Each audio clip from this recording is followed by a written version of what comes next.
تمام انبیاء علیہ السلام بشر تھے، اور بشریت پر چونکہ ابلیس نے اعتراض کیا ہے، اس لیے ہر دونوں زمانے کے کفار نے انبیاء کی بشریت کو ایک جانا ہے۔ ہمارے زمانے کے گزشتہ کفار کے جو بقایا ہے شرک اور بدعت میں لت پت، وہ بھی کہتے ہیں کہ بشر کہہ کے کافر ہو گئے، بشر کہہ کے کافر ہو گئے۔ پہلے سے مسلمان تھے کیا کہ بشر کہہ کے کافر ہو گئے؟ بڑے ظالم ہیں، قرآن میں ایسی تحریف کرتے ہیں کہ ان کا جو نانا ہے ابلیس وہ بھی کان پکڑ کے بات۔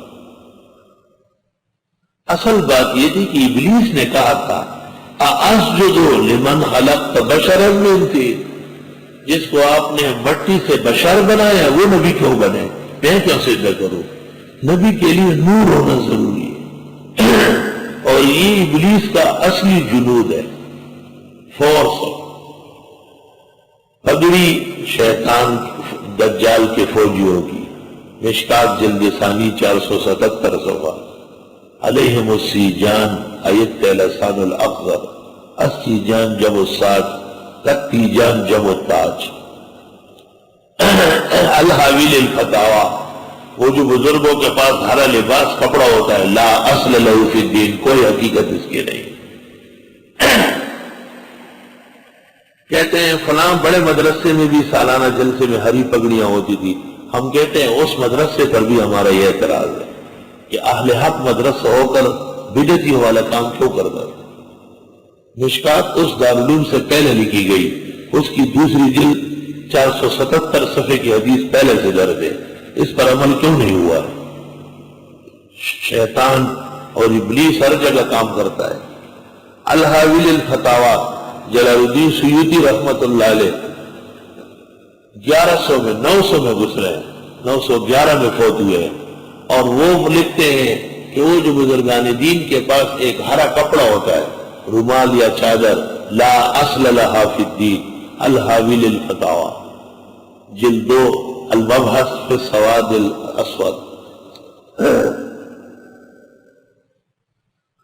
اگر کچھ بھی ہو تو اس زمانے میں ایک گمراہ اور بدعت اور شرک کے پجاریوں کا لباس بنا ہے۔ ملا علی قاری مرقات شرح مشکات میں لکھتے ہیں وفیہ اشارۃ الی ان کل سنہ تکون شعار اہل البدع ترکھا اولا، کہ کوئی غیر موقع مستحب چیز بدعتیوں کی نشانی بن جائے اس سے بچنا ضروری ہے۔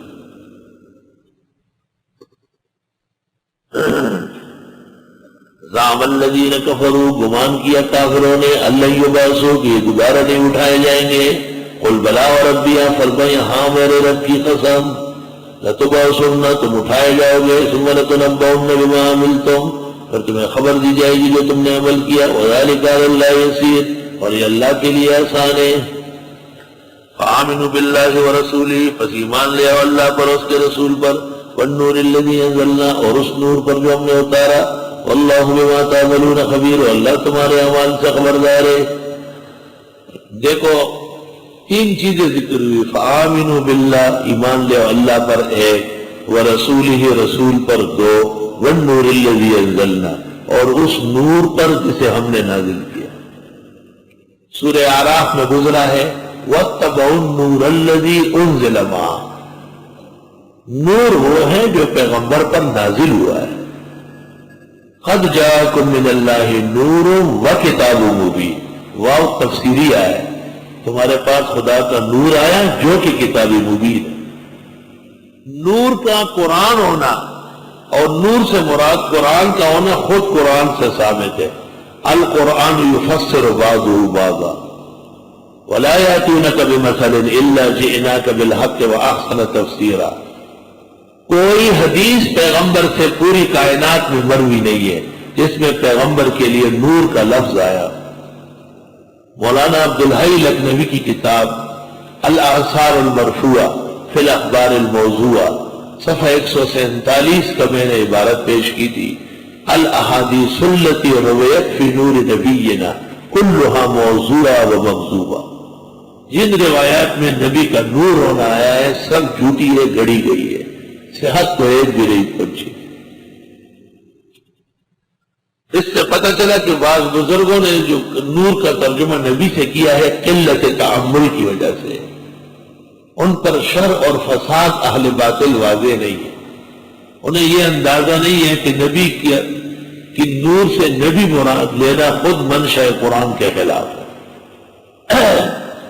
یہ کہنا کہ نبی کا مقام اور مرتبہ نور ہے تو اللہ ولی الذین آمنوا یخرجہم من الظلمات الی النور، یہ مقام اور مرتبہ تمام مسلمانوں کو حاصل ہے۔ ہاں نبی کا مقام مرتبہ حسب شان ہے صلی اللہ علیہ وسلم۔ واللہ بما تعملون خبیر، اور اللہ جو تم عمل کرتے ہو خبردار ہے۔ یوم یجمعکم لیوم الجمع، جس دن جمع کرے گا تم وہ جمع کے دن، اجتماع کا دن۔ ذالک یوم التغابن، یہ دن ہوگا لوٹ کسوٹ کا۔ غبن زیادہ پیسے لینے ہو گئے تھے، فقہاء کہتے غبن فاحش حرام نہ جائے۔ جیسے آج کل ایک ملک کے حصے میں تکلیف ہے تو لوگوں نے وہ تمام چیزیں بجائے مفت دینے کے مہنگی کر لی، ڈبل قیمت، 10 گنا قیمت کر لی۔ وہاں مسلمان سردی سے ڈٹر رہے ہیں، ننگے آسمان کے نیچے بیٹھے، ادھر یہ 200 روپے کا خیمہ 1200 روپے مانگ رہا ہے۔ غبن فاحش، غبن فاحش فقہاء اس کو بھی کہتے ہیں کہ درمیان میں عیب نکل آئے۔ رجل مغبون کہتے ہیں اس شخص کو جس کے ساتھ خرید و فروخت میں دھوکہ ہوا ہو۔ اب فقہاء کہتے ہیں کہ یہ ایسے مبی واپس ہوگا۔ قیامت کے دن کو یوم التغابن 3 وجہ سے کہا ہے۔ ایک تو یہ کہ اس دن اعمال درکار ہوں گے اور مشرک اور بدعتی محروم ہوگا، ذالک یوم التغابن، مارا جائے گا۔ دوسرا یہ کہ جن لوگوں نے کسی کا حق مارا ہو ان لوگوں کے لیے ان کی نیکیاں تلاش کی جائے گی، چھینی جائے گی، ان کو دی جائے گی۔ جب نیکیوں سے کام نہیں بنے تو پھر ان کے گناہ ان پر لدوائے جائیں گے، ذالک یوم التغابن۔ تیسرا یہ کہ جب آدمی کے پاس کچھ بھی نہ ہو اور ضرورت بہت زیادہ ہو، یوم لا بیع فیہ ولا خلہ ولا خلال، نہ خرید فروخت ہوگی نہ دوستی ہوگی، ذالک یوم التغابن 3 معنی میں۔ ومن یؤمن باللہ، جو کوئی ایمان لائے اللہ پر، ویعمل صالحا، عمل کرے نیک، یکفر عنہ سیئاتی، دور کر دے گا اس سے گناہ، ویدخلہ جنات، داخل کر دے گا اس کو جنتوں میں، تجری من تحت الانہار، کہ بہے گی اس کے نیچے نہریں، خالدین فیہا ابدا، ہمیشہ اس میں رہیں گے، ذالک الفوز العظیم، یہ کامیابی بڑی ہے۔ والذین کفروا وکذبوا بآیاتنا، وہ لوگ جنہوں نے کفر کیا اور تکذیب کی ہماری آیتوں کی، اولئک اصحاب النار، یہ دوزخی ہے، خالدین فیہا، ہمیشہ اس میں رہیں گے، وبئس المصیر، ناکارہ بازگشت ہے۔